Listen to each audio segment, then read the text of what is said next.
So, hi guys, welcome back to our rapid revision series. Myself CEO Gupta. So, in this video we are covering rapid revision of group audit और अगर हमको time मिलता है तो हम digital audit को भी इसी में कवर कर लेंगे. So, let's start our rapid revision with the group audit. जब ग्रुप ऑडिट की बात करेंगे तो इसमें हम देखेंगे कि कंसोलिडेटेड फाइनेंशियल स्टेटमेंट सीएफएस किस किस कंपनी के ऊपर एप्लीकेबल होता है, किसके ऊपर एप्लीकेबल नहीं होता. उसी में हम देखेंगे रेस्पॉन्सिबिलिटीज क्या होती है पेरेंट्स कंपनी की और उसके ऑडिटर की. परमानेंट कंसोलिडेटेड एडजस्टमेंट क्या होता है, करंट पीरियड कंसोलिडेटेड एडजस्टमेंट क्या होता है, रिपोर्टिंग के रिगार्डिंग देखेंगे. अगर पेरेंट कंपनी का ऑडिटर ने ही कंपोनेंट कंपनी के ऑडिट करी है तो उस केस में क्या रिपोर्टिंग रेस्पॉन्सिबिलिटी होगी. पेरेंट कंपनी का ऑडिटर कंपोनेंट कंपनी का ऑडिटर दोनों अलग अलग है तो क्या रिपोर्टिंग रेस्पॉन्सिबिलिटीज होगी. अगर कंपोनेंट ऑडिटेड ही नहीं है तो क्या रिपोर्टिंग रेस्पॉन्सिबिलिटीज होगी. उन सब के रिगार्डिंग बात करेंगे ग्रुप ऑडिट में. So let's start. जब हम बात करते हैं एप्लीकेबिलिटी एंड नॉन एप्लीकेबिलिटी की, एप्लीकेबल किस पे होगा, सीएफएस बनाना, कंसोलिडेटेड फाइनेंशियल स्टेटमेंट बनाना किस किस एंटिटी के ऊपर एप्लीकेबल होगा. जिसकी एक या एक से ज्यादा सब्सिडरी है, जॉइंट वेंचर, एसोसिएट कंपनी है, उसको सीएफएस बनाना ही पड़ेगा.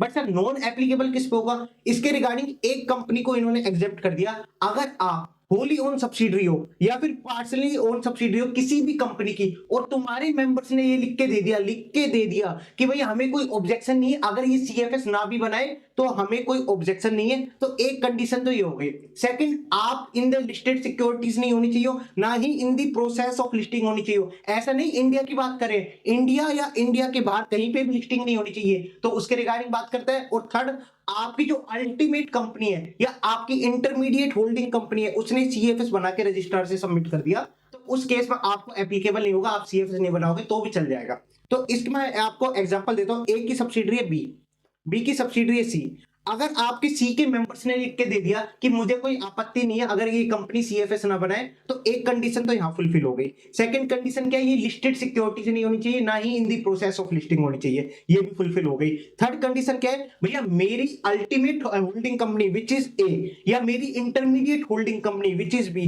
मतलब इन दोनों में से किसी ने भी अगर सीएफएस फाइल कर दिया रजिस्ट्रार को तो मेरी तीनों कंडीशन फुलफिल हो गई. तो उस केस में मेरे को सीएफएस बनाने की रिक्वायरमेंट नहीं है. इट मींस सी को सीएफएस बनाने की रिक्वायरमेंट नहीं है अगर सी की भी डी कोई सब्सिडरी होती तो.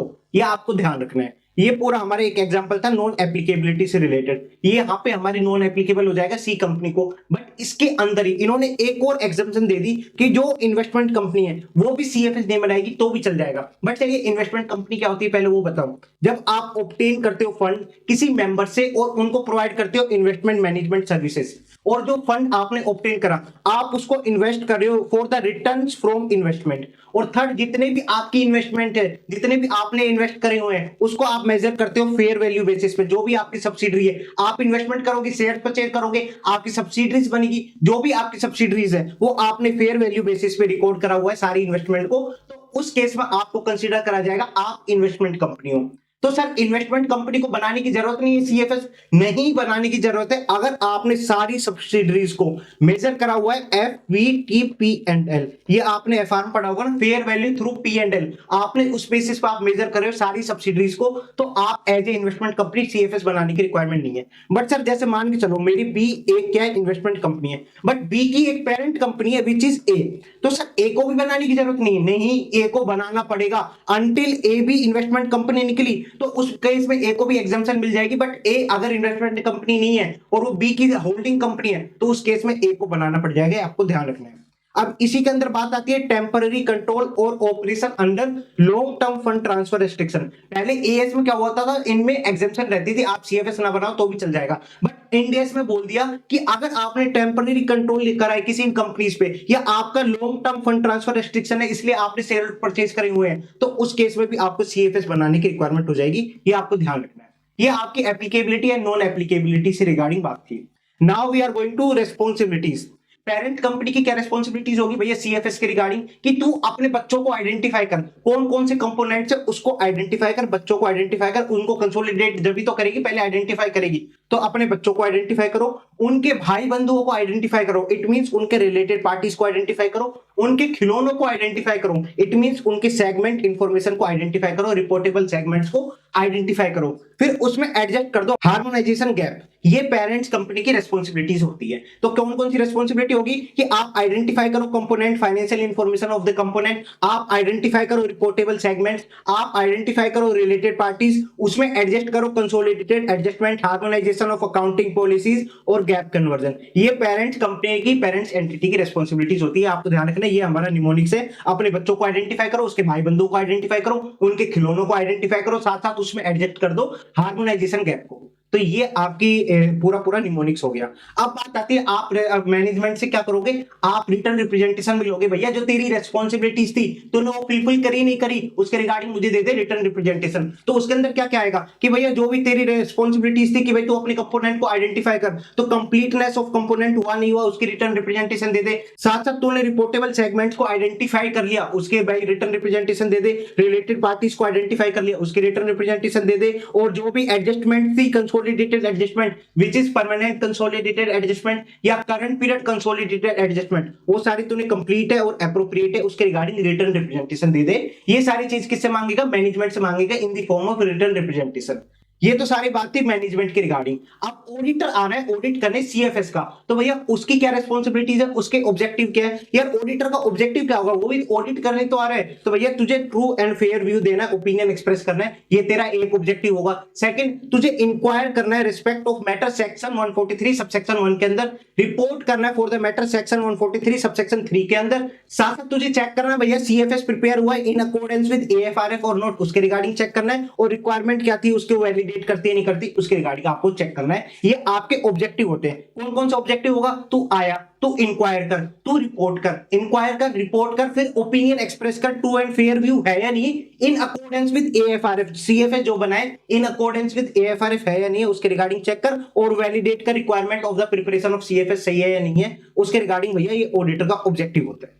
फिर आता है हमारा special consideration during the audit of CFS. जब भी ऑडिट की बात आएगी सीएफएस के रिगार्डिंग तो आपको स्पेशल कंसीडरेशन देना पड़ेगा। चलिए स्पेशल कंसीडरेशन मींस आप प्लान कैसे करोगे सीएफएस को, क्योंकि यार सीएफएस के अंदर तो आपको कितने सारे कंपोनेंट्स होंगे, आप आइडेंटिफाई कैसे कर रहे हो, आप अंडरस्टैंडिंग कैसे ले रहे हो, तो उसी के रिगार्डिंग बात करता है क्या स्पेशल कंसीडरेशन। प्लानिंग करते टाइम पहले तो आप अंडरस्टैंडिंग लोगे, भैया ग्रुप का स्ट्रक्चर कैसे कैसे, किसकी कौन होल्डिंग कंपनी है, किसकी कौन सब्सिडरी कंपनी है, उसकी अंडरस्टैंडिंग लोगे, उसके वाइड कंट्रोल्स की अंडरस्टैंडिंग लोगे। साथ में आप अंडरस्टैंडिंग लोगे भैया जो अकाउंटिंग पॉलिसीज है, पेरेंट कंपनी कौन सी यूज करती है, सब्सिडरी कौन सी यूज करती है, उसके रिगार्डिंग अंडरस्टैंडिंग लोगे। क्योंकि अगर दोनों की अकाउंटिंग पॉलिसीज अलग अलग है तो आपको हार्मोनाइज करनी पड़ेगी, सिंगल अकाउंटिंग पॉलिसीज पे लिखाना पड़ेगा, इसलिए आप लेते हो अंडरस्टैंडिंग। फिर आप उसके अंडरस्टैंडिंग के बेसिस पर आप क्या करोगे, nature timing extent of audit procedure determine करोगे, डिजाइन करोगे। फिर आप देखोगे भैया कहीं मुझे कोई दूसरा ऑडिटर ने तो ऑडिट नहीं करा कंपोनेंट को, उसने ऑडिट करा है, तो भैया ऐसे 600 को अप्लाई करो। साथ साथ कोऑर्डिनेशन होना चाहिए, वर्क टू बी परफॉर्म। ये सारे आपके स्पेशल कंसीडरेशन होते हैं जब भी आप प्लान करते हो सीएफएस को। कैसे प्लान करोगे सीएफएस को, पहले आप अंडरस्टैंडिंग लोगे, भैया ग्रुप का स्ट्रक्चर क्या है, उसके वाइड कंट्रोल कैसे, उसके अंडरस्टैंडिंग लोगे। अंडरस्टैंडिंग लोगे पेरेंट एंटिटी की अकाउंटिंग पॉलिसीज क्या है, कंपोनेंट की अकाउंटिंग पॉलिसीज क्या है। फिर आप डिटरमाइन करोगे भैया nature timing extent of audit procedure क्या होगा। साथ साथ कहीं मुझे ऐसे 600 का कंप्लायंस तो नहीं करना, आपको वो भी चेक करना है। फिर साथ में आपको कोऑर्डिनेशन होना चाहिए। ये सारी बात करता है जब भी आप प्लान करोगे सीएफएस को। फिर हम आगे चलते हैं इसके रिगार्डिंग डिटर्मिनेशन ऑफ मटेरियलिटी। ये बात करते हैं ऐसे 320 की आपको डिटरमाइन करना है मटेरियलिटी सीएफएस लेवल पे। पहले हम जब देखते थे नॉर्मली हम इंडिविजुअल लेवल पे देखते थे, इंडिविजुअल फाइनेंशियल स्टेटमेंट के लेवल पे देखते थे मटेरियलिटी, बट यहां पे कहां देखोगे आप सीएफएस लेवल पे देखोगे, सारे ग्रुप को कंबाइन करके देखोगे और इंडिविजुअल लेवल पे भी देखोगे। तो इसी के रिगार्डिंग बात करते हैं, आप कंप्यूट करो मटेरियलिटी एट ग्रुप लेवल और आप कंपोनेंट लेवल, दोनों लेवल पे आप डिटरमाइन करोगे। सर ग्रुप लेवल पे डिटरमाइन करने से क्या होगा, एक तो कंसोलिडेटेड एडजस्टमेंट एप्रोप्रिएट है या नहीं है वो पता लगेगा। सेकंड आपको पता लगेगा भाई कौन कौन से कंपोनेंट आपके लिए मटेरियल है, सीएफएस के लिए मटेरियल है। आपको ये दो चीजें पता लगेगा जब भी आप मटेरियलिटी डिटरमाइन करोगे ग्रुप लेवल पे। और फिर आप डिटरमाइन करो ईच कंपोनेंट लेवल पे भी मटेरियलिटी डिटरमाइन करो, जिससे आपको पता लगे कि ट्रू एंड फेयर व्यू देता ही नहीं देता सीएफएस, उसके रिगार्डिंग भी आप ईच कंपोनेंट पे भी मटेरियलिटी डिटरमाइन करोगे। साथ साथ आप ऑब्टेन कर लोगे कंफर्मेशन किससे, कंपोनेंट ऑडिटर से रिगार्डिंग देयर इंडिपेंडेंस। भैया तू इंडिपेंडेंस था, तूने सारी वर्क सही से परफॉर्म करे हैं, डिस्क्लोजर रिक्वायरमेंट दिए, उस सब के रिगार्डिंग क्या कर लोगे, ऑब्टेन कर लोगे कंफर्मेशन किससे, कंपोनेंट ऑडिटर से। तो ये बात थी हमारे डिटरमिनेशन ऑफ मटेरियलिटी। पूरे ग्रुप लेवल पे निकालो, ग्रुप लेवल निकालने के दो फायदे, एक तो कंसोलिडेटेड एडजस्टमेंट एप्रोप्रिएट है या नहीं वो पता लग जाएगा। सेकंड कौन कौन से कंपोनेंट आपके लिए मटेरियल है, सीएफएस के लिए मटेरियल है वो पता लग जाएगा। फिर आप कंप्यूट करो मटेरियलिटी एट ईच कंपोनेंट, जिससे आपको पता लगेगा भैया ट्रू एंड फेयर व्यू दे रहा है नहीं दे रहा सीएफएस, उसके रिगार्डिंग पता लगेगा। फिर आप ऑब्टेन कर लो कंफर्मेशन किससे, कंपोनेंट ऑडिटर से। ये बात थी डिटरमिनेशन ऑफ मटेरियलिटी। फिर आता है ऑडिटर का प्रोसेस क्या होगा, भैया उसने सारे कंपोनेंट्स को इंक्लूड करा नहीं करा मैनेजमेंट ने, उसको कैसे वेरीफाई करेगा ऑडिटर। तो भैया अगर आप पहले ऑडिट कर चुके हो, पिछले साल भी ऑडिट कर चुके हो, तो आपने वर्किंग पेपर देखो उसके अंदर कौन कौन सी कंपोनेंट्स इंक्लूड थी, कौन सी नहीं थी, उसको आप रिव्यू करो। और इन्वेस्टमेंट रजिस्टर ले आओ, किसका, मैनेजमेंट का, पेरेंट कंपनी का, उसने किस किस कंपोनेंट में इन्वेस्ट करा हुआ है, पेरेंट का और कंपोनेंट का, दोनों का। अगर कंपोनेंट ने भी नीचे कंपोनेंट में इन्वेस्ट करा हुआ है तो वो भी चेक करना पड़ेगा। तो आप इन्वेस्टमेंट चेक करोगे पेरेंट्स की, कंपोनेंट्स की, साथ साथ आप रिव्यू करोगे। पेरेंट्स भैया तू कैसे आइडेंटिफाई करता है अपने कंपोनेंट्स को, उसके रिगार्डिंग उसके प्रोसीजर को रिव्यू करोगे। साथ साथ आप इंक्वायरी करोगे, भैया कोई नया कंपोनेंट तो नहीं है, उसके रिगार्डिंग आप इंक्वायरी करोगे, सारे अरेंजमेंट्स करोगे, स्टैट्यूटरी रिकॉर्ड्स को चेक कर लोगे, जिससे आपको पता लग जाएगा सारे कंपोनेंट्स को इन्होंने इंक्लूड करा नहीं करा सीएफएस के अंदर। तो ये बेसिक बात थी, verifying the completeness of components. तो इसके बाद आता है हमारा ऑडिट कंसीडरेशन एंड कंसोलिडेशन। इसमें आता है हमारा परमानेंट कंसोलिडेटेड एडजस्टमेंट और करंट पीरियड कंसोलिडेटेड एडजस्टमेंट, जो आप ऑलरेडी एफआर में पढ़ चुके हो। वहां पे इंड AS 103 की जो एडजस्टमेंट होती थी वो वन टाइम होती थी, उसको बोलते थे हम परमानेंट एडजस्टमेंट। जब हम बात करते हैं 1110 में, इंड AS 1110 में जो आप हर ईयर एडजस्टमेंट करते हो, उसको बोलते हैं current period adjustment. Permanent adjustment या तो एक बार होगी या जब भी शेयर होल्डिंग चेंज होगी उस टाइम होगी। तो इसके अंदर कौन कौन सी एडजस्टमेंट आ सकती है, गुडविल के रिगार्डिंग, कैपिटल रिजर्व के रिगार्डिंग, जो भी आप डिटरमाइन करते थे कैसे गुडविल निकालते हो, वो सारी आपकी परमानेंट कंसोलिडेटेड एडजस्टमेंट में जाता है। सेकंड, जब आप माइनॉरिटी इंटरेस्ट निकालते हो, नॉन कंट्रोलिंग माइनॉरिटी इंटरेस्ट निकालते हो, तो वो सारी चीजें आपकी परमानेंट एडजस्टमेंट में आती है। उसके रिगार्डिंग ऑडिटर का क्या प्रोसीजर होगा, पहले तो आप कैसे करते थे, आप वहां पे इंड AS 103 में आप प्री एक्विजिशन रिजर्व को आइडेंटिफाई करते थे, फिर उसको अलोकेट करते थे। कहां कहां पे, एक तो आप पेरेंट्स के बीच में और एक माइनॉरिटी इंटरेस्ट के बीच में, दोनों के बीच में एलोकेट करते थे। और अगर कोई सब्सिक्वेंट चेंज होता है नेक्स्ट ईयर या उसके बाद, तो उसके रिगार्डिंग आप देखते थे कोई भी चेंजेस हुआ है तो उसको कैसे एडजस्ट करना है, उसके रिगार्डिंग बात करता है। ये सारे प्रोसीजर है परमानेंट एडजस्टमेंट से related. Now we are moving to current period consolidated adjustment. Current period consolidated adjustment means आप जो हर ईयर जो एडजस्टमेंट करते हो, जो भी इंट्रा ग्रुप ट्रांजैक्शन होता है, इंट्रा ग्रुप का प्रॉफिट्स को एलिमिनेट करना, वो सारा हमारा करंट पीरियड एडजस्टमेंट में आता है। जैसे इंट्रा ग्रुप इंटरेस्ट रिसीव और पेड,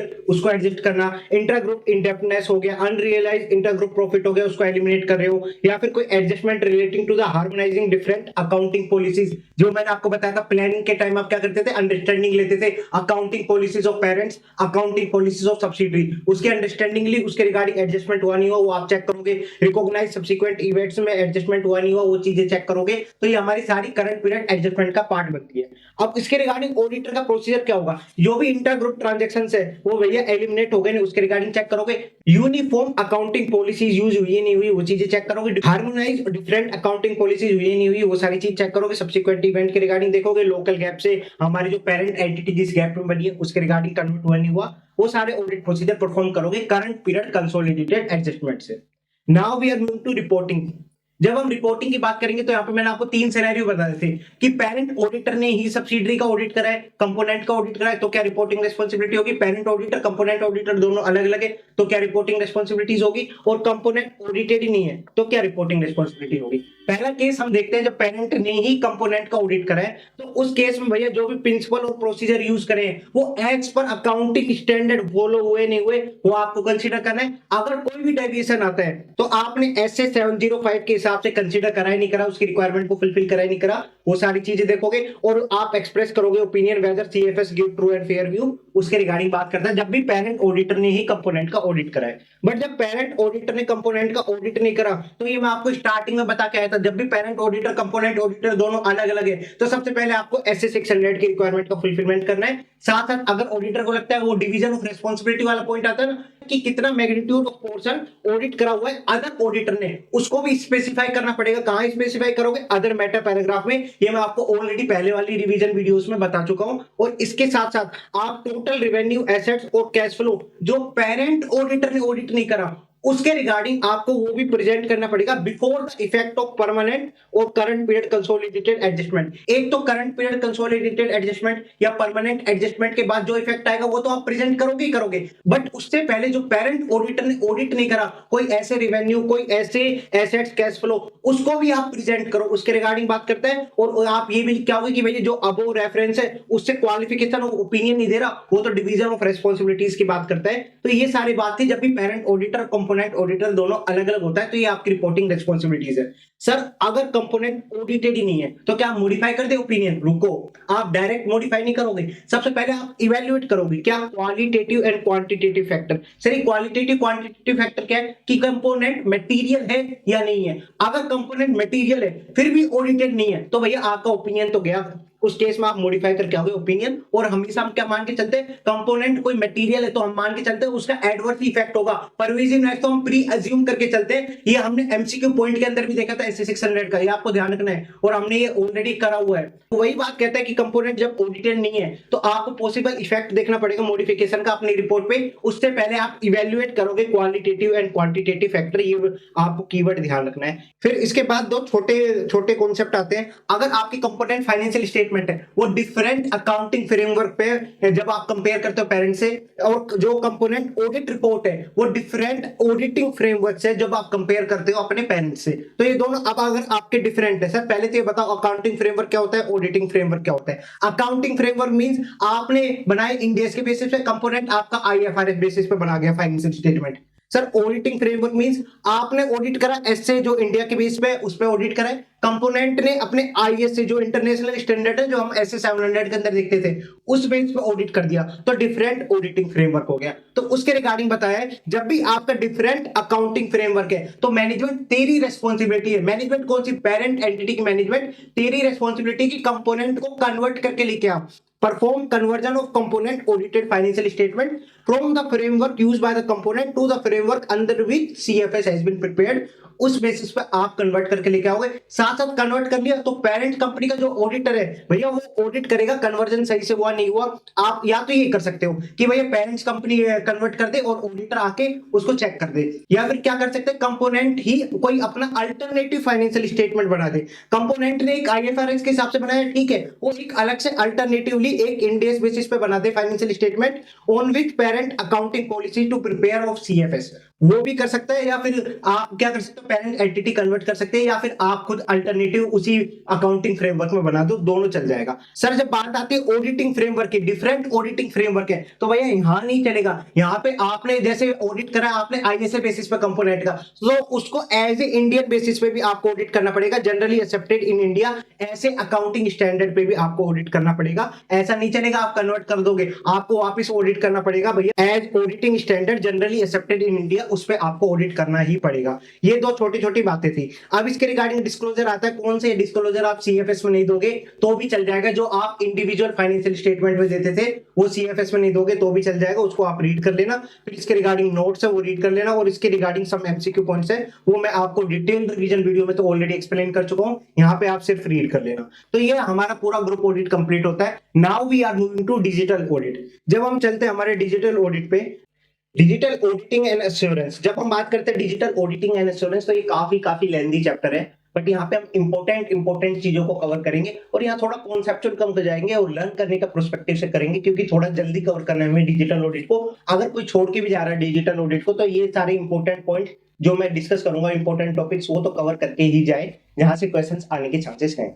जब हम बात करते हैं डिजिटल ऑडिट की तो सबसे पहले दो टर्म आती है, एक डिजिटल ऑडिट, एक आता है ऑडिटिंग डिजिटली। इन दोनों में डिफरेंस क्या होता है? डिजिटल ऑडिट मींस जब आप आईटी सिस्टम का ऑडिट कर रहे हो, placing assurance on the effectiveness of IT system, उसको बोलते हैं हम डिजिटल ऑडिट। ऑडिटिंग डिजिटली क्या होता है सर? ऑडिटिंग डिजिटली जो आप नॉर्मल ऑडिट कंडक्ट करते हो ना उसमें टेक्नोलॉजी को लेके आते हो तो उसको बोलते हैं हम auditing digitally for conducting an effective and efficient audit, उसको हम बोलते हैं ऑडिटिंग डिजिटली।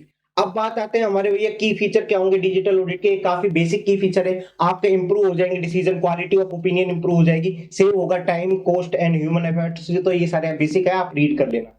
इसके बाद आता है एडवांटेज ऑफ डिजिटल ऑडिट। क्या क्या एडवांटेज होगा? एक तो आपको बेटर एनालिटिक्स मिलेगी, बेटर ऑडिट क्वालिटी मिलेगी, एनहेंस होगा आपकी इफेक्टिवनेस एंड एफिशिएंसी दोनों एनहेंस होगा, लोअर होगी आपकी कॉस्ट, इंप्रूव हो जाएगा आपका रिस्क असेसमेंट। ये आपको मेन पॉइंट तो लर्न करने ही पड़ेंगे, better analytics, better audit quality, enhance effectiveness and efficiency, lower cost, improve risk assessment. इसको हम लर्न कैसे करेंगे? बैली से क्या होगा? बी से होगा हमारा बेटर एनालिटिक्स, और बी से ही वापस आएगा बेटर ऑडिट क्वालिटी, फिर ई से आएगा enhance effectiveness and efficiency, L से लोअर कॉस्ट, आई से इंप्रूव्ड रिस्क असेसमेंट। ये सारे आपके एडवांटेज है डिजिटल ऑडिट के। जब हम बात करते हैं कंसिडरेशन ऑफ डिजिटल ऑडिट, जब भी आप ऑटोमेशन एंड डिजिटल की साइड जाते हो तो आपको क्या क्या चीजें कंसिडर करनी पड़ेगी। सबसे पहले तो ये देखो भैया, आपकी ऑर्गेनाइजेशन अचीव क्या करना चाहती है ऑटोमेशन से, उसके बारे में पता करो। क्या अचीव करना चाहती है, कौन से बेनिफिट लेना चाहती है ऑटोमेशन से, उसके बारे में पता करो। और ऑटोमेशन आप सारे जगह नहीं लगा दोगे, आप टारगेट करोगे राइट प्रोसेस को और वहीं पे आप ऑटोमेशन लगाओगे। ध्यान रखना है, जैसे ही आप ऑटोमेशन लगाओगे तो काफी चेंजेस होंगे, चेंजेस डिफिकल्ट भी होंगे, आपको अंडर एस्टिमेट नहीं करना। साथ साथ जो भी चेंजेस होंगे तो पीपल को भी आप अपस्किल करना पड़ेगा, पीपल के बारे में सोचना पड़ेगा। तो थिंक पीपल फर्स्ट, और चेंजेस जो है उसको अंडर एस्टिमेट मत करना। साथ साथ जब आप ऑटोमेशन के लेके जाओगे तो वहां पे रिस्क भी क्रिएट होंगे, तो उसके रिगार्डिंग आपको गवर्नेंस एंड डेटा सिक्योरिटी को भूल मत जाना, उसको भी ध्यान रखना, और डिजिटलाइजेशन स्ट्रेटेजी को भी फॉलो करना। तो ये सारे आपके कंसिडरेशन होते हैं डिजिटल ऑडिट के। अब बात आती है ऑडिटिंग डिजिटली की। जब आप नॉर्मल ऑडिट में टेक्नोलॉजी का यूज कर रहे हो तो उसके फीचर्स क्या होंगे, उससे आएगा ऑटोमेशन एंड ईज। जब आप टेक्नोलॉजी का यूज करोगे उससे ऑटोमेशन एंड ईज होगा।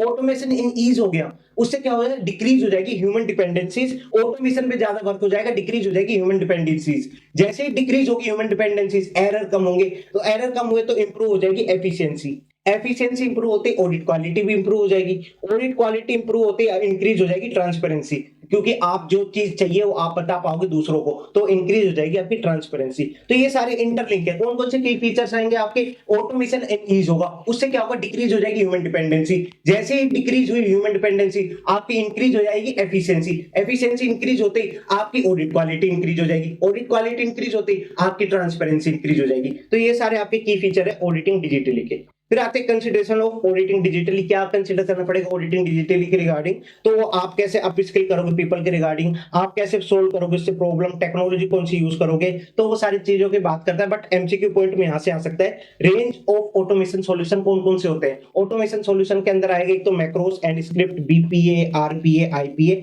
एमसीक्यू में पूछ सकता है, आपको ध्यान रखना है। अब आता है हमारा अंडरस्टैंडिंग ऑफ आईटी एनवायरनमेंट।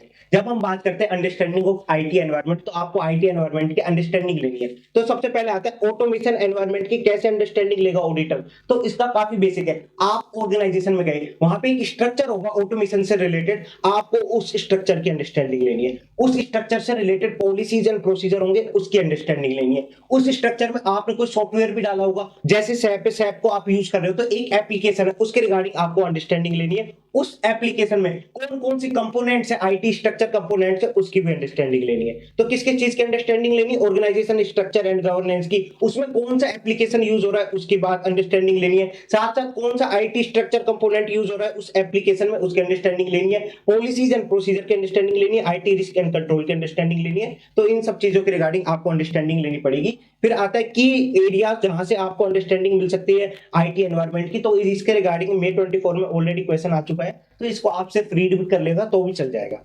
इसके बाद आता है identifying the risk arising from the usage of IT. आप आईटी का यूज कर रहे हो, इंफॉर्मेशन टेक्नोलॉजी का यूज कर रहे हो, तो उससे रिस्क भी तो अराइज होगा, उसकी बात करता है ये ऑलरेडी मैंने रिस्क असेसमेंट चैप्टर में लिखा हुआ है, फिर भी मैं आपको बता देता हूँ कौन कौन से रिस्क अराइज हो सकते हैं। एक तो अनऑथराइज एक्सेस हो सकता है, वो एक रिस्क अराइज हो सकता है। अनऑथराइज किसी ने चेंज कर दिया, वो भी एक रिस्क अराइज हो सकता है। या कोई इनएप्रोप्रिएट मैनुअल इंटरवेंशन हो गया, वो भी एक रिस्क अराइज हो सकता है। लॉस ऑफ डेटा हो गया, वो भी एक रिस्क अराइज हो सकता है। Failure to change of data, failure to update of data तो हो सकता है, तो वो भी एक रिस्क अराइज हो सकता है। तो ऐसे सब बहुत सारे रिस्क अराइज हो सकते हैं आईटी से, तो वो आपको कंसीडर करने पड़ेंगे।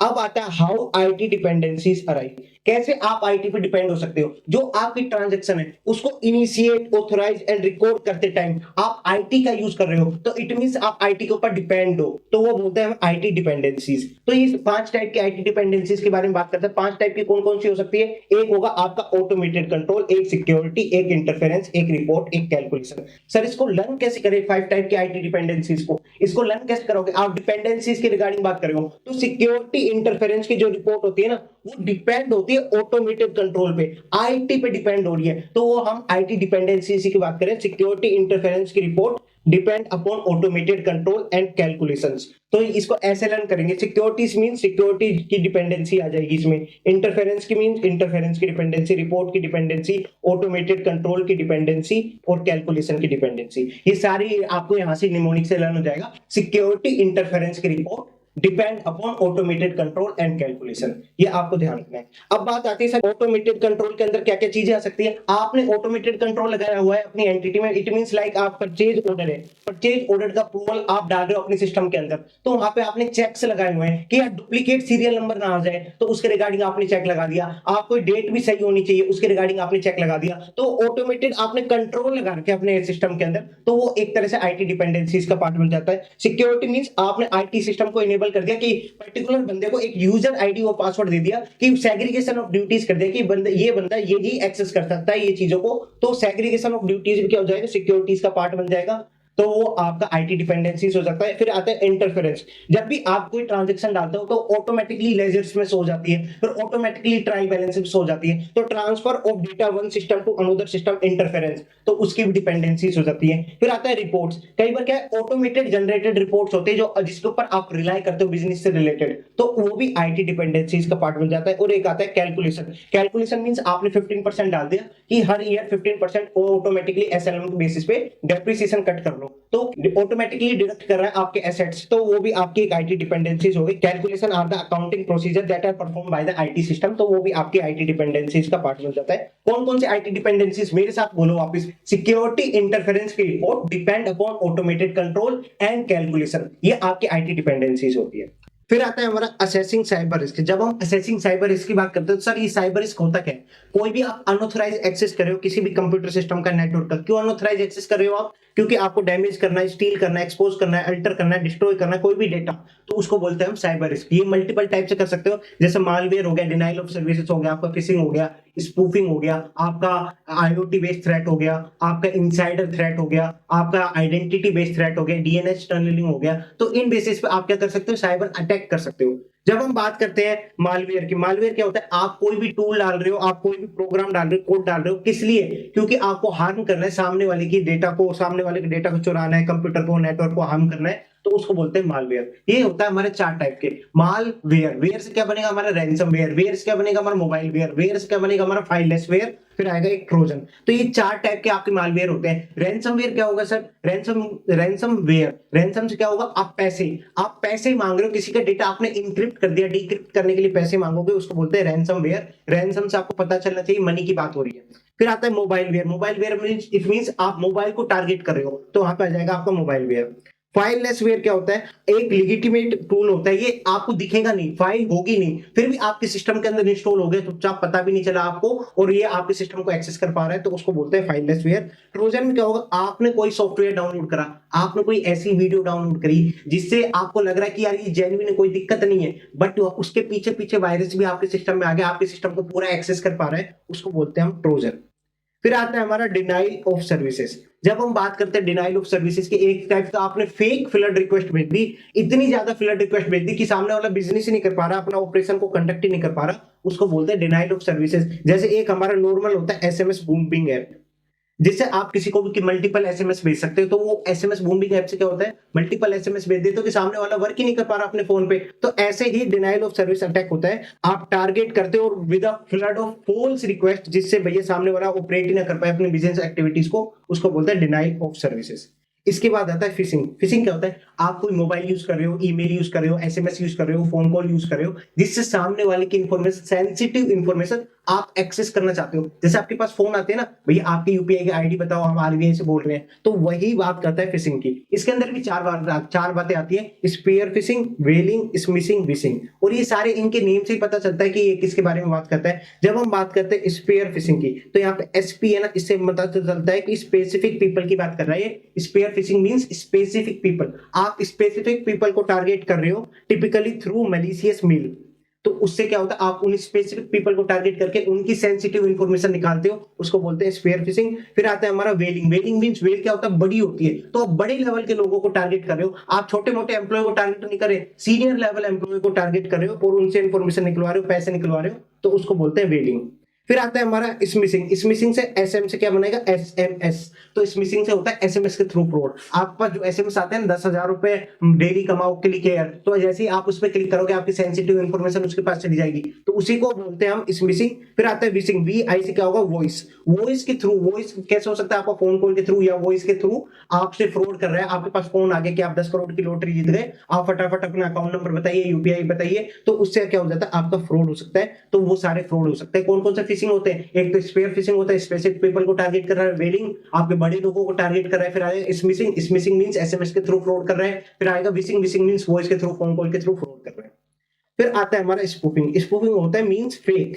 फेक के थ्रू आप कोई फ्रॉड करना चाहते हो, आप साइबर अटैक कर रहे हो। स्पूफिंग कैसे कर सकते हो आप, फेक ईमेल आईडी बना के, फेक डोमेन बना के, मतलब आप जाना चाहते हो फेसबुक पे, उसने फेक डोमेन बना रखा है, कुछ छोटा सा माइनर चेंजेस कर रखा है, आप फेक डोमेन पे चले गए, उससे आपकी सारी इंफॉर्मेशन को उसने एक्सेस कर लिया, फिर आपसे वो मनी मांग रहा है, तो उसी को बोलते हैं हम डोमेन स्पूफिंग। फेक वेबसाइट और ईमेल डोमेन बना के वो आपको एक्सेस कर पा रहा है आपकी सारी डिटेल्स को। ईमेल स्पूफिंग भी ऐसे होती है, आप किसी एचआर को अपनी डिटेल्स भेज रहे हो, पर्सनल अकाउंट नंबर, ये सारी डिटेल भेज रहे हो, बट आप जब ईमेल आईडी डाल रहे हो तो सारी चीजें सेम है, बट लास्ट में डॉट का फर्क आ गया, तो उससे क्या होगा, वो फेक पर्सन के पास चली जाएगी, जिसने आपको फेक ईमेल भेजी है, उससे क्या हो जाएगा, ईमेल स्पूफिंग हो जाएगा। तो स्पूफिंग दो टाइप की होती है, एक हमारे ईमेल स्पूफिंग, एक होगा डोमेन स्पूफिंग।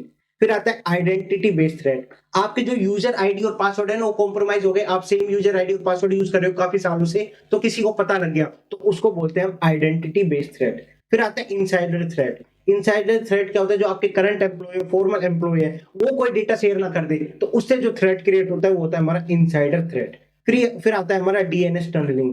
जब हम बात करते हैं डीएनएस टनलिंग क्या होती है सर, ये काफी थोड़ी डिफिकल्ट लैंग्वेज है, बट मैं आपको इजी वे में बताता हूँ। जैसे आपको जाना है फेसबुक के वेबसाइट पे, फेसबुक पे वेबसाइट पे, तो आपने गूगल करा फेसबुक, तो आप डायरेक्ट फेसबुक की वेबसाइट पे नहीं जाते, पहले ये जो आपने गूगल करा है ना, ये जाते हैं डीएनएस सर्वर पे। डीएनएस सर्वर क्या करता है, ये डिकोड करता है। जैसे आपने डायरेक्ट फेसबुक डाला तो सामने वाला फेसबुक नहीं समझेगा, वो आईपी एड्रेस को देखना चाहता है कि आपने जो फेसबुक डाला वो किस आईपी एड्रेस को जाता है, वो आईपी एड्रेस फिर आपको भेजेगा। तो डीएनएस सर्वर क्या करता है, डिकोड करता है आप चाहते क्या हो, फिर वो आईपी एड्रेस आपको प्रोवाइड कराता है। इसको पता लगा अच्छा फेसबुक चाहते हो, फेसबुक का आईपी एड्रेस आपको प्रोवाइड कराएगा। तो डीएनएस का काम ये होता है, आपको डायरेक्ट फेसबुक डालते डायरेक्ट नहीं जाएगा, वो क्या है, डिकोड करता है लैंग्वेज को, तो उसी को बोलते हैं हम डीएनएस। तो अब इस पे अटैक कैसे होगा, आपने डाला फेसबुक के बीच में बाईपास कर दिया किसी फेक डीएनएस ने, वो फेक तरीके से उसने आपको कोई दूसरा रिस्पॉन्स दे दिया, आपने जो रिक्वेस्ट करी थी फेसबुक की वो ना मिलके आपको कोई फेक फेसबुक मिल गया, जिससे वो क्या कर रहा है, आपकी सेंसिटिव इंफॉर्मेशन को एक्सेस कर पा रहे हैं। वही बोलते हैं DNS tunnelling is a type of cyber attack leverage domain name system queries and response to bypass traditional security measures, तो उसको बोलते हैं डीएनएस टनलिंग। फिर आता है हमारा आईओटी बेस्ड थ्रेट, वो तो काफी इजी है, जब भी थिंग्स के ऊपर इंटरनेट लगता है तो उसके साथ साथ थ्रेट भी क्रिएट होते हैं, तो वही हमारे आईओटी बेस्ड थ्रेट आते हैं। अब आता है स्टेज क्या होगा साइबर रिस्क की, कौन कौन सी स्टेज होती है, 3 स्टेज होती है। सबसे पहले तो भैया आप आइडेंटिफाई करोगे मेरे बिजनेस में कौन कौन से रिस्क है, उसको आइडेंटिफाई करोगे, आपने आइडेंटिफाई करे कौन कौन से रिस्क आ सकते हैं, फिर आप क्या करोगे, उस रिस्क से मेरे बिजनेस को क्या इफेक्ट हो सकता है, इंपैक्ट क्या हो सकता है, आप उसको कंसीडर करोगे, फिर आप उसको मैनेज कैसे करोगे साइबर रिस्क को, उसके रिगार्डिंग बात करता है। तो स्टेज 1 क्या होता है, assessing the cyber risk. Stage 2 क्या होता है, impact the cyber risk. Third क्या होगा, मैनेजिंग द साइबर रिस्क। आप नेम से ही समझ गए कि यार इसके अंदर क्या क्या चीजें होगी, और आप खुद से भी बना सकते हो, फिर भी मैं आपको बताता हूं। जब हम बात करते हैं स्टेज 1 की, असेसिंग द साइबर रिस्क, कैसे असेस करोगे, कौन कौन से साइबर रिस्क आपके ऑर्गेनाइजेशन में हो सकते हैं, वो रैनसमवेयर भी हो सकता है, कोई common criminal using email fishing हो सकता है, इनसाइडर कमिटिंग मैलिशियस एक्टिविटीज हो सकता है, तो ऐसे आपके अटैक हो सकते हैं आपके ऑर्गेनाइजेशन के अंदर, आपने असेस कर दिया। स्टेज 2 क्या करोगे, उसका इंपैक्ट क्या होगा, अगर वो अटैक हो गए तो उसका इंपैक्ट क्या होगा, या रेगुलेटरी कॉस्ट हो सकती है, डेटा लॉस हो सकती है, टेक्निकल लॉस हो सकती है, ब्रीच ऑफ प्राइवेसी हो सकती है, फाइनेंस पेनल्टी लग सकती है, इंटेलेक्चुअल प्रॉपर्टी थेफ्ट हो सकती है, तो ये सारे क्या हो सकते हैं, आपके इंपैक्ट हो सकते हैं अगर ये अटैक हुए तो। फिर बात करता है स्टेज 3 क्या होता है, मैनेज कैसे करोगे उस साइबर रिस्क को, उसके रिगार्डिंग बात करता है स्टेज 3। आपकी एक स्ट्रेटेजिक अप्रोच होनी चाहिए साइबर रिस्क मैनेजमेंट के रिगार्डिंग। सर कौन सी स्ट्रेटेजिक अप्रोच होनी चाहिए, सबसे पहले तो आप अंडरस्टैंडिंग लो किस चीज की अंडरस्टैंडिंग लोगे? पहले अंडरस्टैंडिंग लो साइबर रिस्क कौन कौन सी है, थ्रेट कौन कौन सी है फेसिंग टू योर ऑर्गेनाइजेशन, आपकी ऑर्गेनाइजेशन में कौन कौन सी थ्रेट आ सकती है, कौन कौन से साइबर रिस्क आ सकते हैं, उसके रिगार्डिंग आप पहले अंडरस्टैंडिंग लो, जो हम ऑलरेडी स्टेज 1 स्टेज 2 में ले चुके हैं। देन आप क्या करोगे, असेस करोगे अपने प्रीवियस एग्जिस्टिंग आईटी सिस्टम कौन सा है, उसको असेस करोगे, उसमें क्या क्या चीजें होती है उसके बारे में पढ़ोगे। साथ साथ साइबर सिक्योरिटी प्रोग्राम क्या है उसके बारे में आप अंडरस्टैंडिंग लोगे। फिर उसके अलाइन करोगे cyber security and IT transformation as per आपका स्ट्रेटेजिक ऑब्जेक्टिव क्या है उससे आप अलाइन करोगे। साथ साथ अंडरस्टैंड करोगे आपकी कौन सी एक्सेप्टेड रिस्क है, जो रिस्क आप एक्सेप्ट कर सकते हो उसको पता करोगे। साथ साथ डॉक्यूमेंट करोगे कंपनसेटिंग कंट्रोल कौन कौन से, इससे आप मैनेज करोगे साइबर रिस्क को। तो ये हमारे 3 स्टेजेस होती हैं। 3 स्टेज को आप लर्न कैसे करोगे? ए से क्या होगा, आपका असेस कर रही हो साइबर रिस्क को, आई से क्या होगा, इंपैक्ट क्या होगा उस साइबर रिस्क का उसकी बात करोगे, एम से क्या करोगे, मैनेज करोगे। तो आपका एम क्या होगा, एक आपका निमोनिक्स हो गया रिगार्डिंग द स्टेजेस, 3 स्टेज होती है उसके रिगार्डिंग बात करता है एम। फिर आता है साइबर सिक्योरिटी फ्रेमवर्क। सर ये साइबर सिक्योरिटी फ्रेमवर्क क्या होता है? मैनेजमेंट कैसे आइडेंटिफाई करेगा कौन कौन सी रिस्क है, कैसे प्रोटेक्ट करेगा, सेफगार्ड कैसे करेगा, उसी को बोलते हैं आपका एक फ्रेमवर्क है। मैनेजमेंट ने एक फ्रेमवर्क बनाया हुआ है, हम ऐसे असेस करेंगे, ऐसे हम रिस्क का पता करेंगे, हम ऐसे प्रोटेक्ट करेंगे, ऐसे सेफगार्ड लगाएंगे, उसके रिगार्डिंग एक फ्रेमवर्क है, उसी को बोलते हैं हम साइबर सिक्योरिटी फ्रेमवर्क। अब इसके अंदर कौन एक स्टेजेस है, इन स्टेजेस को आपको लर्न करना पड़ेगा। कौन कौन सी स्टेजेस होंगी? पहले आप आइडेंटिफाई करोगे रिस्क को, फिर आप प्रोटेक्ट करोगे रिस्क को, फिर आप डिटेक्ट करोगे रिस्क को, फिर उसके रिगार्डिंग आप रिस्पॉन्ड करोगे, फिर आप रिकवर करोगे फ्रॉम रिस्क। तो कौन कौन सी स्टेजेस होंगी? एक तो आप आइडेंटिफाई करोगे रिस्क को, आइडेंटिफाई कर लिया, फिर आप प्रोटेक्ट करो रिस्क को, साथ में डिटेक्ट करो रिस्क को, डिटेक्ट कर लिया आपने, उसके रिगार्डिंग आप रिस्पॉन्ड करो, फिर आप रिकवर करो रिस्क से, कैसे रिकवर हो सकते हो उसके रिगार्डिंग एक्शंस लो। तो ये सारी बात करता है साइबर सिक्योरिटी फ्रेमवर्क। इसके बाद आता है हमारा control consideration for the cyber risk. कौन कौन से कंट्रोल को आपको कंसीडर करना पड़ेगा? इसमें 3 चीजों की बात करता है। वेंडर सेटअप एंड मॉडिफिकेशंस के रिगार्डिंग कौन कौन से कंट्रोल होने चाहिए उसके रिगार्डिंग बात करेगा। इलेक्ट्रॉनिक ट्रांसफर ऑफ फंड के रिगार्डिंग कौन कौन से कंट्रोल होने चाहिए उसके रिगार्डिंग बात करेगा। पैच मैनेजमेंट के सिस्टम के थ्रू पैच मैनेजमेंट के रिगार्डिंग कौन कौन से कंट्रोल होने चाहिए उसके रिगार्डिंग बात करेगा। जब हम बात करते हैं vendor setup and modification, already November 24 में आ चुका है, फिर भी आप इसको रीड कर लेना, काफी इजी पॉइंट है। इलेक्ट्रॉनिक ट्रांसफर ऑफ फंड के रिगार्डिंग कौन कौन से कंट्रोल होने चाहिए कि भैया कौन सा पर्सन रेस्पॉन्सिबल उसके रिगार्डिंग। ऑथेंटिकेशन प्रोटोकॉल्स यूज हो रहे नहीं हो रहे उसके रिगार्डिंग। तो ये सारे बेसिक आप इसको रीड कर लेना, कौन कौन से control around patch management. Sir ये पैच मैनेजमेंट क्या होता है? पैच मींस जो भी बग्स होते हैं, जो भी अपडेट करते हो आप अपने सॉफ्टवेयर को, उसके रिगार्डिंग बोलते हैं पैच मैनेजमेंट। उसके रिगार्डिंग कौन कौन से कंट्रोल होने चाहिए उसके रिगार्डिंग बात करता है। डज द एंटिटी और पैच मैनेजमेंट प्रोग्राम और नॉट। तो काफी बेसिक है, एक बार आप रीड कर लेना इनको। फिर आता है हमारा रिमोट ऑडिट, जो कि इंपॉर्टेंट है हमारे एग्जाम के पर्सपेक्टिव से। सर ये रिमोट ऑडिट क्या होता है? जब आप घर बैठे ऑनलाइन ऑडिट कंडक्ट करें, उसी को बोलते हैं रिमोट ऑडिट या वर्चुअल ऑडिट। पूरा कंप्लीटली वर्चुअल है, इसको बोलते हैं हम रिमोट ऑडिट या वर्चुअल ऑडिट। सर इसमें हमको क्या क्या चीजें कंसीडर करनी पड़ेगी? एक तो आप घर बैठे कर रहे हो, फिजिबिलिटी एंड प्लानिंग आपको करनी पड़ेगी। साथ साथ जब आप डॉक्यूमेंट भी घर बैठे लोगे, आपको ऑनलाइन डॉक्यूमेंट ले रहे हो, तो उसके रिगार्डिंग आप भैया सिक्योरिटी एंड डेटा प्रोटेक्शन होनी चाहिए, कैसे आप डेटा को प्रोटेक्ट करें उसके रिगार्डिंग आपको कंसीडर करना पड़ेगा। साथ साथ रिस्क भी तो जनरेट होगा उससे, भैया ऑनलाइन ले रहे हो तो रिस्क भी तो जनरेट होगा, तो रिस्क भी आपको असेस करना पड़ेगा। तो ये सारी चीजें आपको कंसीडर करनी पड़ेगी रिमोट ऑडिट में। But the most important part is advantage and disadvantage. Sir क्या क्या एडवांटेज होंगे आप खुद बताओ। घर बैठे ऑडिट कर रहे हो आप, तो आपको फ्लेक्सिबिलिटी मिलेगी, कंफर्ट मिलेगा, कॉस्ट एंड टाइम इफेक्टिव होगा, साथ साथ आप पूरी चीजों का एक्सेस कर पाओगे, टाइम भी आपको कम लगेगा। उसके अलावा जो सामने वाला बंदा है वो ऑडिटर को चूज करेगा, वो इंटरनेशनल लेवल पे चूज कर सकता है। पहले तो वही था फिजिकली आना पड़ेगा, तो आसपास के ऑडिटर को चूज करना पड़ता था। अब पता है यार रिमोट ऑडिट है, तो यार इंटरनेशनल तक जा सकता है, wide and selection of auditor. तो ये भी हो सकता है, आपको फर्स्ट हैंड एविडेंस मिलेगा डायरेक्टली आईटी सिस्टम से, क्योंकि भैया वो डायरेक्टली आपको शेयर करेगा ऑनलाइन, तो फर्स्ट हैंड एविडेंस मिलेगा, कंफर्ट एंड फ्लेक्सिबिलिटी होगा, कॉस्ट एंड टाइम इफेक्टिव होगा। ये आपके एडवांटेज होते हैं। बट सर डिसएडवांटेज क्या होगा?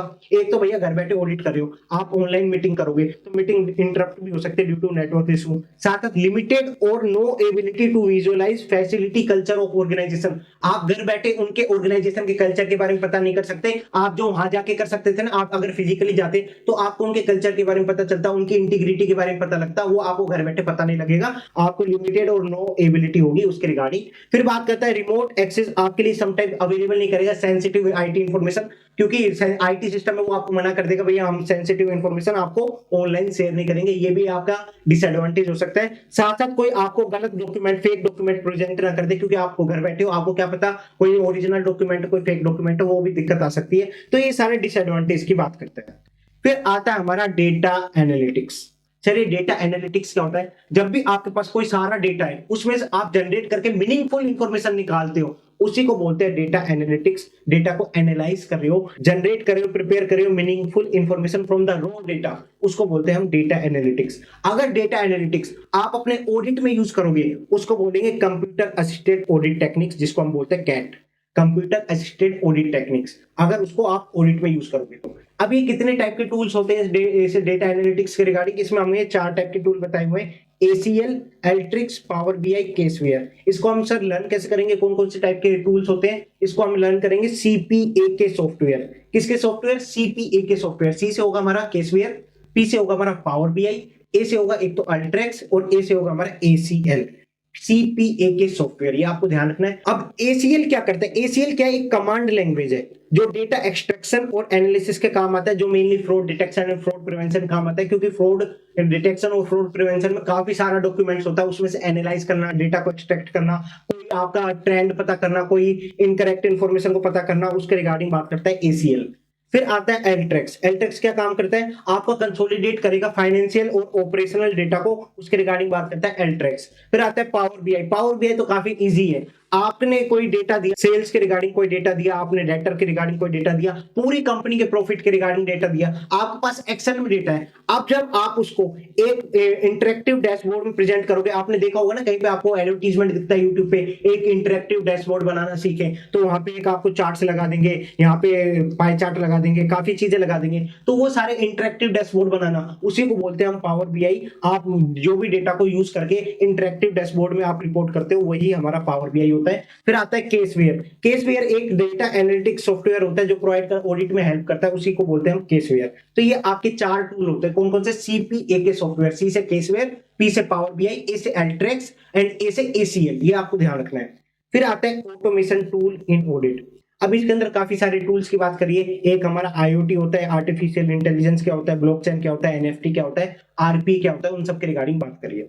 जब हम बात करते हैं इंटरनेट ऑफ थिंग्स, ये आपका काफी इजी है भैया, जो थिंग्स कनेक्ट कर रखे हैं इंटरनेट से, उसके साथ साथ आपके थ्रेट भी क्रिएट होंगे, तो उसी को बोलते हैं इंटरनेट ऑफ थिंग्स। इसको आप रीड कर लेना। फिर आता है आर्टिफिशियल इंटेलिजेंस, जो सिस्टम और जो मशीन जो थिंक भी कर सकती है, साथ साथ लर्न भी कर सकती है, उसको बोलते हैं हम AI। इसके रिगार्डिंग आपको डेफिनेशन लर्न होनी चाहिए AI क्या होती है, और इसके रिगार्डिंग आप रीड कर लेना। फिर आता है ब्लॉकचेन क्या होता है? ब्लॉकचेन एक डिसेंट्रलाइज्ड और डिस्ट्रीब्यूटेड लेजर होता है। इसमें क्या होता है? एक चैन बनी होती है, अगर आपने चैन में से कुछ भी मॉडिफिकेशन करी, डिलीट करी, तो भैया पूरा ब्लॉक डिस्क्वालीफाई हो जाएगा, आपको ध्यान रखना है। और ये पूरी पूरी इनक्रिप्टेड होती है। इसके रिगार्डिंग ऑडिट इंप्लीकेशन को आपको देख लेना एक बार। फिर जो हमारा NFT आता है, ये इंपॉर्टेंट, NFT आपके एग्जाम में पूछ सकता है। NFT होता क्या है सर? एक डिजिटल एसेट्स होते हैं जिसको बोलते हैं हम NFT। जैसे आपके पास कोई एक इमेज है, उसकी NFT है आपके पास उसके राइट है, उसका कोई भी कॉपीराइट नहीं कर सकता, उसके रिगार्डिंग आपका डिजिटल एसेट्स है। तो इस इमेज का कोई भी कॉपीराइट नहीं कर सकता, कोई भी इसको यूज नहीं कर सकता आपसे बिना पूछे, तो उसी को बोलते हैं हम NFT। NFT मींस ये नहीं होता आपका फिजिकल मनी और क्रिप्टो करेंसी को हम NFT नहीं बोलते, आपको ध्यान रखना है। NFT एक डिजिटल एसेट्स होता है, it is a unique and can not be replace, ये आपको ध्यान रखना है। और उसको आप एक्सचेंज भी कर सकते हो, उसको आप बेच भी सकते हो। NFT को जो आपके पास राइट होता है उसको आप बेच भी सकते हो, कोई दिक्कत नहीं है। सो इसके की फीचर क्या होते हैं? एक तो डिजिटल एसेट्स होता है, एक यूनिक होता है, और एक आप एक्सचेंज भी कर सकते हो। बट इसका चैलेंजेस क्या क्या होते हैं? एक तो भैया ये अभी इसका रेगुलेशन इतना नहीं है, इसके रिगार्डिंग कोई आपको ऑनलाइन फ्रॉड भी कर सकता है, कोई आपको बोले कि भाई ये यूनिक है, NFT है, फिर भी आपको कोई फ्रॉड में बेच दे, कुछ भी हो सकता है। साथ साथ सिक्योरिटी रिस्क भी होता है, इसके साथ साथ कॉपीराइट कंसर्न भी होते हैं, तो ये सारे चैलेंजेस हो सकते हैं NFT में, आपको ध्यान रखना है। फिर आता है रोबोटिक प्रोसेस ऑटोमेशन। सर ये RPA होता क्या है? Robotic process automation. ये काफी इंपॉर्टेंट है हमारे एग्जाम के लिए। एक रिपीटेटिव टास्क को है ना वो परफॉर्म करता है। जैसे आप मैनुअली कुछ रिपीटेटिव टास्क को परफॉर्म करते थे, आपने अब ऑटोमेशन कर दिया, RPA लगा दिया, अब वो ऑटोमेटिकली वो सारे टास्क को परफॉर्म कर रहा है। इसमें फायदा क्या होगा? नॉन स्टॉप चलेगा। आप तो मैनुअली तो एक सर्टेन टाइम तक काम कर सकते थे, वो नॉन स्टॉप चलेगा, 100% रिलायबिलिटी होती है और फास्टर होता है। ये फायदा होता है RPA का। बट इसमें भैया ऑडिट इंप्लीकेशन में क्या दिक्कत आएगी? आपको ऑडिटर को पहले अंडरस्टैंडिंग लेनी पड़ेगी, RPA वर्क कैसे कर रहा है उसके रिगार्डिंग आपको अंडरस्टैंडिंग लेनी पड़ेगी। RPA का प्रोसेस क्या है, कैसे वो डेटा को एक्सट्रैक्ट करता है, एग्रीगेट करता है, सैनिटाइज करता है, क्लीन करता है, उसकी पूरी पूरी अंडरस्टैंडिंग लेनी पड़ेगी। उसके बिना आप ऑडिट को इनिशिएट भी नहीं कर पाओगे, तो आपको उससे पहले RPA की प्रोसेस की अंडरस्टैंडिंग लेनी पड़ेगी। इसके बाद आता है इसमें कौन कौन से रिस्क अराइज हो सकते हैं RPA के अंदर। एक तो operational and execution risk arise हो सकते हैं। सर एग्जीक्यूशन रिस्क कैसे? आपने कोई गलती प्रोसेस डाल दिया और वो पूरा प्रोसेस ही गलत हो गया, पूरा प्रोसेस ही गलत हो गया तो उस केस में पूरा ऑपरेशनल एंड एग्जीक्यूशन रिस्क आ सकता है, चेंज मैनेजमेंट रिस्क आ सकता है, साथ साथ आरपीए स्ट्रेटेजी रिस्क आ सकता है कि आपने रॉन्ग एक्सपेक्टेशन को सेट कर दिया या कोई इंप्रॉपर केपीआई सेट कर दी, अनरियलिस्टिक बिजनेस गोल्स को सेटअप कर दिया, तो जिससे क्या हो सकता है आरपीए स्ट्रेटेजी रिस्क आ सकता है। तो ये आपको लर्न करना पड़ेगा, आरपीए और एनएफटी यहां से क्वेश्चन आ सकता है। फिर हमारा आता है कंट्रोल कंसीडरेशन और ऑब्जेक्टिव ऑफ ऑडिटिंग डिजिटली। आपको कुछ कंट्रोल को कंसीडर करना पड़ेगा जब भी आप टेक्नोलॉजी रिस्क होगी, आप ऑडिटिंग कर रहे हो डिजिटली, तो आपको कुछ कंट्रोल को भी कंसीडर करके चलना पड़ेगा कि while assessing the technology risk auditor should focus on control consideration. Auditor के रिगार्डिंग बात करता है ये, और मोस्ट इंपोर्टेंट है, यहां से क्वेश्चन आ सकता है। सर टेक्नोलॉजी रिस्क कौन कौन से, जो मैं आपको पहले बता चुका हूं, आईटी वाले रिस्क, अनऑथराइज एक्सेस कर लिया आपने, अनऑथराइज चेंज इन डेटा हो गया, या फिर कोई मैनुअल इंटरवेंशन इनएप्रोप्रिएटली कर दिया, या कोई लॉस ऑफ डेटा हो गया, तो वो सारे रिस्क के रेस्पेक्ट में आपको कुछ कंट्रोल को कंसीडर करना पड़ेगा। ऑडिटर से बोलता है जब भी आप कर रहे हो ऑडिटिंग डिजिटली, तो आपको क्या क्या चीजें कंसीडर करनी पड़ेगी। पहले तो भैया आपको अंडरस्टैंडिंग लेनी है चेंज इन आईटी एनवायरनमेंट, कौन कौन से चेंज हुए हैं, साथ में इवेल्युएट करो मैनेजमेंट के प्रोसेस को, initiate process and recording of transaction, उसको इवेल्युएट करो, उनके रिगार्डिंग आप अंडरस्टैंडिंग ले रहे हो आईटी एनवायरनमेंट की। पहले तो आपने ऑडिटर ने क्या करा, अंडरस्टैंडिंग ली। अब क्या करेगा ऑडिटर, भैया आप अब कर रहे हो ऑडिटिंग डिजिटली, पहले जो रिस्क थे अब जो रिस्क है उनको कंसीडर करना पड़ेगा आपको। Auditor should consider risk resulting from the implementation of new technology and those risk may differ from the risk arising from the traditional system. पहले जो सिस्टम था उससे जो रिस्क अराइज होते थे, उससे अब जो रिस्क अराइज होते हैं, दोनों में डिफरेंस क्या है उसके रिगार्डिंग आपको कंसीडर करना पड़ेगा। साथ साथ आपको ये भी कंसीडर करना पड़ेगा भैया डिजिटल अपस्किलिंग रिक्वायर्ड है या नहीं है, या कोई स्पेशलिस्ट के रिक्वायरमेंट है या नहीं है, नेसेसरी है या नहीं है, उसको भी ऑडिटर को कंसीडर करना पड़ेगा।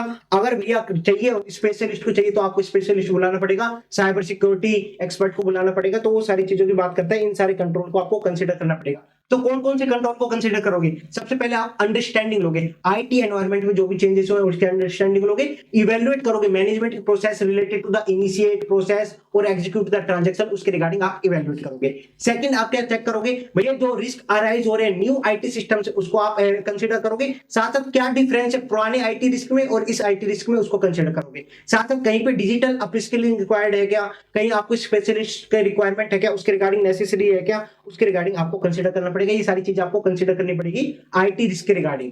फिर आता है हमारा नेक्स्ट जनरेशन ऑडिट। जब हम बात करते हैं नेक्स्ट जनरेशन ऑडिट की, तो इसके अंदर चार चीजों की बात करते हैं, drone technology, augmented reality, virtual reality, metaverse. या तो आपसे चारों पॉइंट की रिगार्डिंग पूछ लेगा, छोटे छोटे बता दो आप, या फिर आपसे मेटावर्स के बारे में डायरेक्टली पूछ लेगा। अब बात आती है सर ये ड्रोन टेक्नोलॉजी क्या होती है। आप घर बैठे ड्रोन की वजह से पूरे स्टॉक को काउंट कर रहे हो घर बैठे ड्रोन में देख के, तो उसको बोलते हैं हम ड्रोन टेक्नोलॉजी का यूज करना ऑडिट में। आप कैसे रिमोट लोकेशन का स्टॉक काउंट कर रहे हो घर बैठे बैठे, इसको हम अगर ड्रोन टेक्नोलॉजी को ऑडिट में यूज करते हैं उसको एक अलग नाम और देते हैं, अनमैन्ड एरियल व्हीकल। ये आपको ध्यान रखना है, एमसीक्यू में पूछ सकता है। अनमैन्ड एरियल व्हीकल को भी बोलते हैं, जब आप ऑडिटिंग में ड्रोन को यूज करते हो तो उसको बोलते हैं अनमैन्ड एरियल व्हीकल। फिर आता है हमारा ऑगमेंटेड रियलिटी, मतलब आपका कोई जो रियल वर्ल्ड है हमारा, उसमें आपने कुछ एलिमेंट इंक्लूड कर दिए, ऑगमेंटेड एलिमेंट को इंक्लूड कर दिया, उसको बोलते हैं हम ऑगमेंटेड रियलिटी। जैसे हमारे एक गेम आया था पोकेमोन गो गेम, मतलब आप एक मोबाइल में लेके चल रहे हो, रियल वर्ल्ड में आप पोकेमोन ढूंढ रहे हो, तो उसी को बोलते हैं हम ऑगमेंटेड रियलिटी।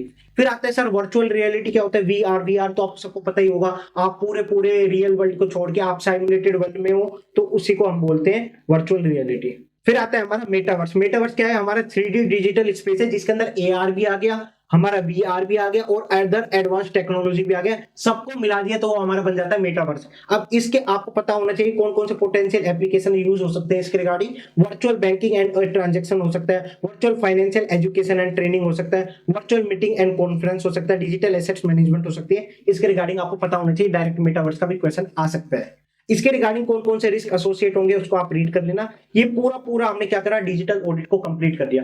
हमने सबसे पहले क्या देखा भैया, हमने देखा डिजिटल ऑडिट, उसकी मीनिंग देखी, उसके रिगार्डिंग हमने देखा भैया कौन कौन से एडवांटेज होते हैं, कंसीडर क्या क्या करना पड़ेगा डिजिटल ऑडिट में, वो सारी चीज देखी। हमने जब बात करी एडवांटेज की, तो हमने क्या निमोनिक्स में बनाया था, बैली। बी से क्या होगा, better analytics, better audit quality. E से होगा enhance effectiveness and efficiency. L से लोअर कॉस्ट। आई से इंप्रूव आपका रिस्क असेसमेंट। फिर हमने कंट्रोल कंसीडरेशन में देखा था भैया पहले आप बिजनेस क्या अचीव करना चाहते हो उसके रिगार्डिंग चेक करो, आप कोई टारगेट करो, स्पेसिफिक प्रोसेस को सारी चीज ऑटोमेशन नहीं लगा सकते, आप जो भी चेंजेस कर रहे हो उसके रिगार्डिंग आपको अंडरएस्टिमेट नहीं करना, पीपल के बारे में सोचना है, साथ साथ आपको डिजिटलाइजेशन स्ट्रेटेजी को भी यूज करना है, और जो भी रिस्क अराइज होगी उसके रिगार्डिंग आपको गवर्नेंस एंड सिक्योरिटी फ्रेमवर्क को भी कंसीडर करना है।